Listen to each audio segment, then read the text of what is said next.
Assalamualaikum warahmatullahi wabarakatuh. Di sini kami dari kelompok 2 akan mempresentasikan tentang bank konvensional versus bank syariah yang beranggotakan Bagas Nursetia NPM 66, Abhirama Arya Putra NPM 76, Rizky Ahmad Effendi NPM 77, dan Dimas Chandra Wijaya NPM 100.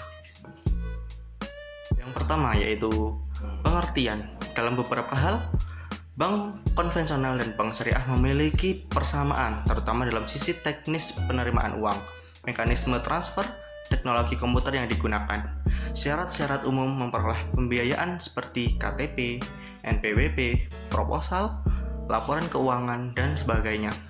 Akan tetapi, terdapat banyak perbedaan di antara keduanya. Perbedaan itu menyangkut aspek hukum, struktur organisasi, usaha yang dibiayai, dan lingkungan kerja. Pengertian bank syariah menurut Sudarsono, bank syariah adalah lembaga keuangan negara yang memberikan pembiayaan dan jasa-jasa lainnya di dalam lalu lintas pembayaran dan juga peredaran uang yang beroperasi dengan menggunakan prinsip-prinsip syariah atau Islam. Bank konvensional adalah suatu jenis lembaga keuangan yang memberikan jasa, misalnya penghimpun dana dari masyarakat, menyalurkan dana kepada masyarakat dalam bentuk kredit, dan memperlancar transaksi perdagangan dengan menggunakan sistem perhitungan bunga atau interest forgone. Yang selanjutnya yaitu menurut Lukman, jenis perbankan dibedakan menjadi 4, yaitu pertama, dilihat dari segi fungsinya, dibagi menjadi 1, bank umum, bank yang melaksanakan kegiatan usaha dengan secara konvensional atau berdasarkan prinsip syariah, yang dalam kegiatannya memberikan jasa dalam lalu lintas pembayaran. Yang kedua, bank perkreditan rakyat, bank yang melaksanakan kegiatan usaha secara konvensional atau berdasarkan prinsip syariah, tapi tidak memberikan jasa dalam lalu lintas pembayaran. Yang ketiga, dilihat dari kepemilikannya, dibagi menjadi A, bank milik negara atau BUMN, bank yang akte pendiriannya maupun modal bank sepenuhnya dimiliki oleh pemerintah Indonesia, sehingga seluruh keuntungan bank dimiliki oleh pemerintah. B, bank milik pemerintah daerah atau BUMD, bank yang akte pendirian maupun modal bank sepenuhnya dimiliki oleh pemerintah daerah, sehingga keuntungan bank dimiliki oleh pemerintah daerah. C, yaitu bank milik koperasi, merupakan bank yang sahamnya dimiliki oleh perusahaan yang berbadan hukum koperasi. D, bank milik swasta nasional, merupakan bank yang seluruh atau bagian besarnya saham dimiliki oleh swasta nasional. Akte pendiriannya didirikan oleh swasta dan pembagian penuh untuk keuntungan swasta pula. E, bank milik asing, merupakan cabang dari bank yang ada di luar negeri, baik milik swasta asing atau pemerintah asing. F, bank milik campuran, yaitu bank yang kepemilikan sahamnya dimiliki oleh pihak asing dan pihak swasta nasional. 3, dilihat dari segi status, dibagi menjadi A, bank devisa. Bank devisa yaitu bank yang dapat melaksanakan transaksi ke luar negeri atau berhubungan dengan mata uang asing secara keseluruhan. B, bank non-devisa, bank yang belum memiliki izin untuk melakukan transaksi sebagai bank devisa, sehingga tidak dapat melaksanakan transaksi. Keempat, dilihat dari segi penentuan harga, dibagi menjadi A, bank konvensional, dalam mencari keuntungan dan menentukan harga kepada nasabahnya, biasanya merupakan pinjaman dari menggunakan metode penetapan bunga sebagai harga untuk produk simpanan, demikian juga dengan produk peminjamannya. B, berdasarkan prinsip syariah, dalam mencari keuntungan dan menentukan harga berdasarkan prinsip syariah adalah pembiayaan berdasarkan prinsip bagi hasil atau mudharabah, prinsip penyertaan modal atau musyarakah, prinsip jual beli barang dengan memperoleh keuntungan atau murabahah. Pembiayaan barang modal berdasarkan sewa murni tanpa pilihan atau ijarah, atau dengan adanya pilihan pemindahan kepemilikan atau barang yang disewa dari pihak bank kepada pihak penyewa atau ijarah waitina.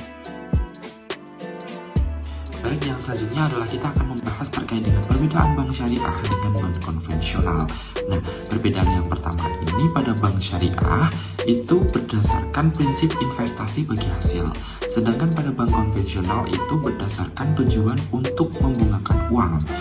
Kemudian perbedaan yang kedua adalah pada bank syariah itu prinsip yang biasa digunakan adalah prinsip jual beli. Sedangkan pada bank konvensional itu menggunakan prinsip pinjam meminjam uang. Kemudian pada perbedaan yang ketiga adalah pada bank syariah hubungan dengan nasabah adalah dalam bentuk hubungan kemitraan. Sedangkan pada bank konvensional itu hubungan dengan nasabah adalah dalam bentuk hubungan kreditur dan debitur. Yang selanjutnya adalah perbedaan yang keempat adalah pada bank syariah melakukan investasi yang halal saja, sedangkan pada bank konvensional itu melakukan investasi yang halal maupun yang haram. Kemudian perbedaan yang kelima adalah pada bank syariah setiap produk dan jenis yang diberikan sesuai dengan fatwa Dewan Syariah, sedangkan pada bank konvensional itu tidak mengenal Dewan Syariah atau sejenis itu. Kemudian perbedaan yang keenam adalah pada bank syariah itu dilarang adanya unsur horor dan maisir. Kemudian sedangkan pada bank konvensional itu berkontribusi pada terjadinya kesenjangan antara sektor real dan sektor moneter. Kemudian perbandingan yang ketujuh pada bank syariah itu tidak memberikan data secara tunai tetapi memberikan barang yang dibutuhkan. Sedangkan pada bank konvensional memberikan peluang yang sangat besar untuk side streaming. Yang selanjutnya atau perbedaan yang kedelapan adalah pada bank syariah bagi hasil itu menyeimbangkan sisi pasifa dan sisi aktiva. Sedangkan pada bank konvensional itu rentan terhadap negatif spread. Baik, yang selanjutnya adalah membahas terkait dengan perbedaan bagi hasil dengan bunga. Nah, terdapat beberapa perbedaan antara bunga dan juga bagi hasil.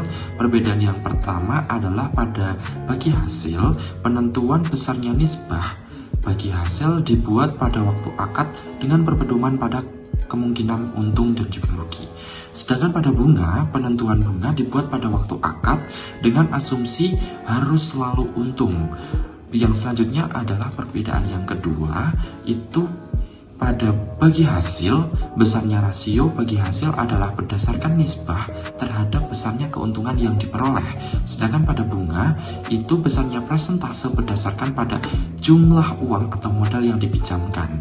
Kemudian perbedaan yang ketiga adalah pada bagi hasil, besarnya bagi hasil tergantung pada keuntungan proyek atau usaha yang dijalankan. Bila usaha merugi, maka kerugian akan ditanggung bersama oleh kedua belah pihak. Sedangkan pada bunga sendiri, pembayaran bunga tetap seperti yang dijanjikan tanpa pertimbangan apakah proyek yang dijalankan oleh nasabah untung atau rugi. Kemudian perbedaan yang keempat adalah pada bagi hasil, jumlah pembagian laba meningkat sesuai dengan peningkatan jumlah pendapatan. Sedangkan pada bunga, jumlah pembayaran bunga tidak meningkatkan sekalipun jumlah keuntungan berlipat atau keadaan ekonomi sedang menguat atau booming. Kemudian perbedaan yang terakhir atau perbedaan yang kelima adalah pada bagi hasil, tidak ada pihak yang meragukan keabsahan sistem bagi hasil. Sedangkan pada bunga, itu eksistensi bunga digunakan diragukan atau kalau tidak dikecam oleh semua agama termasuk agama Islam. Baik, yang selanjutnya adalah terkait dengan landasan hukum bank syariah. Nah, peraturan yang mengatur mengenai bank syariah di Indonesia pertama kali adalah pada Undang-Undang Nomor 7 Tahun 1992. Bank syariah pada masa ini masih berbentuk bank perkreditan rakyat. Yang membedakan adalah bahwa bank perkreditan rakyat yang satu ini menjalankan asas-asas serta prinsip-prinsip bagi hasil yang sesuai dengan ketentuan dan peraturan yang ditetapkan oleh pemerintah. Prinsip bagi hasil dalam hal ini disinyalir memiliki kesamaan dengan prinsip syariah. Kemudian pada 6 tahun selanjutnya, melalui Undang-Undang Nomor 10 Tahun 1998, dilakukan penyempurnaan terhadap peraturan perundang-undangan sebelumnya. Pada landasan hukum yang satu ini, diberikan penjelasan yang terelaborasi mengenai pengertian serta prinsip-prinsip bank syariah itu sendiri. Peraturan perundangan ini pula yang telah menjadi cikal bakal landasan hukum syariah yang cukup kuat. Kemudian landasan hukum bank syariah selanjutnya yang masih digunakan hingga saat ini adalah Undang-Undang Nomor 21 Tahun 2008 tentang Perbankan Syariah. Peraturan perundang-undangan yang satu ini berupaya memberikan penjelasan komprehensif mengenai operasional bank syariah. Di dalamnya secara jelas diatur mengenai jenis-jenis usaha, ketentuan dalam melaksanakan prinsip syariah, penyaluran dana, kelayakan dalam berusaha, serta beberapa hal yang harus dihindari oleh sebuah bank syariah. Selanjutnya adalah landasan hukum bank konvensional. Yang pertama adalah dalam Undang-Undang Nomor 14 Tahun 1967, Pasal 1, bank dapat diartikan suatu lembaga keuangan yang usaha pokoknya memberikan kredit dan jasa-jasa dalam lalu lintas pembayaran dan peredaran uang.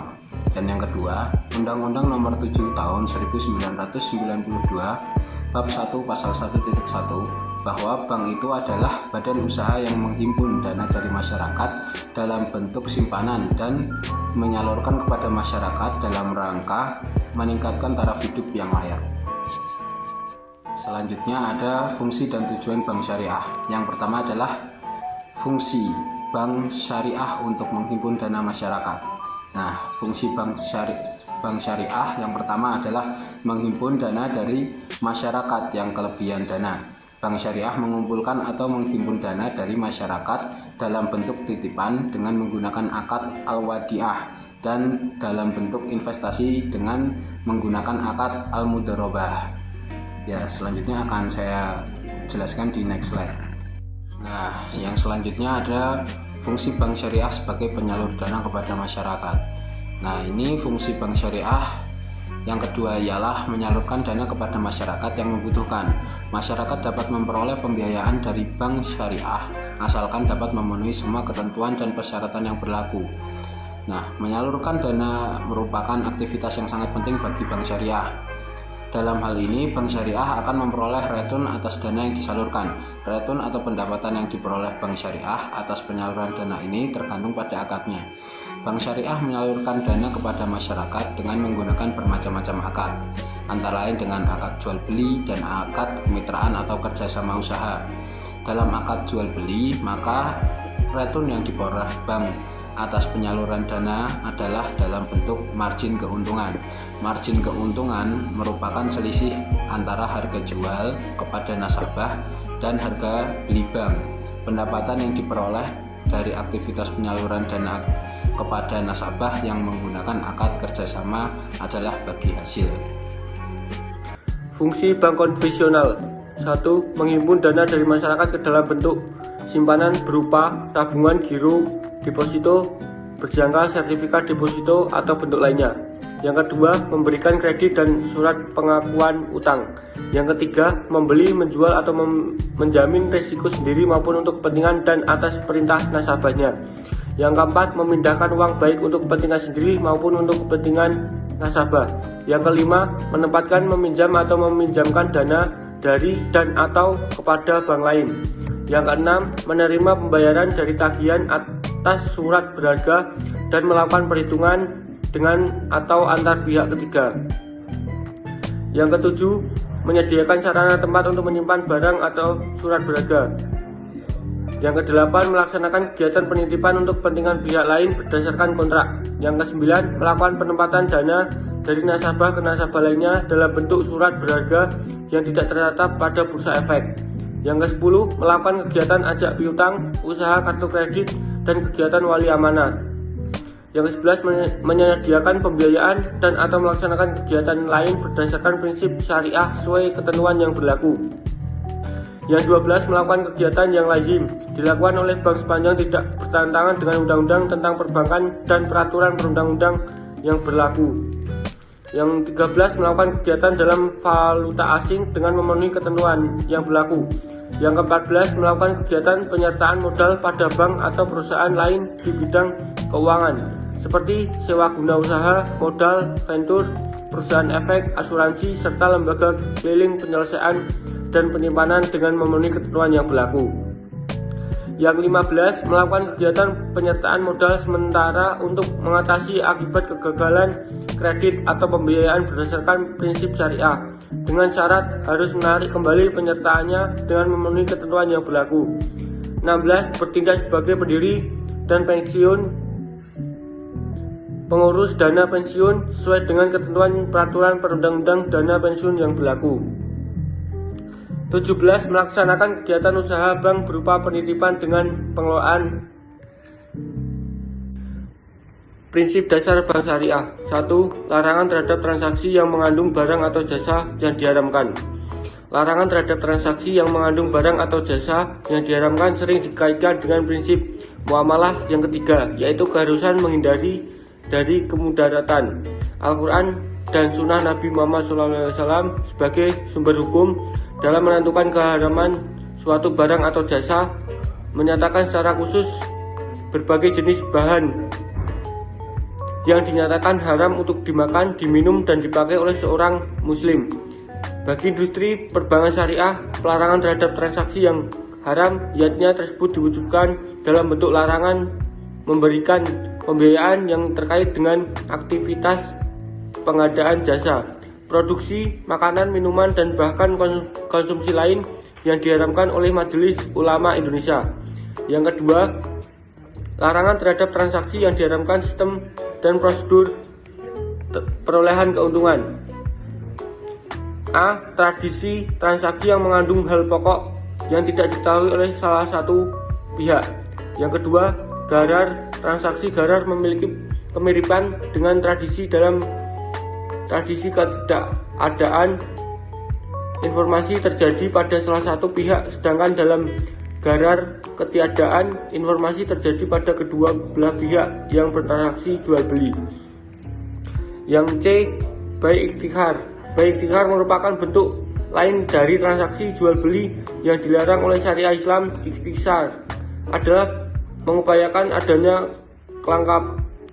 kelangkaan barang dengan cara menimbun. Yang D. Bai naijasi adalah tindakan menciptakan permintaan palsu seolah-olah ada banyak permintaan terhadap suatu produk sehingga harga jual produk akan naik. Yang E. Masyir. Ulama dan fuqaha mendefinisikan masyir sebagai suatu permainan di mana suatu pihak akan memperoleh keuntungan sementara pihak lainnya akan menderita kerugian. Yang F. Riba adalah tambahan yang dinyatakan dalam transaksi bisnis tanpa adanya padanan iwad yang dibenarkan syariah atas penambahan tersebut. Sekian presentasi dari kami. Bila ada salah kata mohon dimaafkan. Billahi taufiq wal hidayah. Wassalamualaikum warahmatullahi wabarakatuh.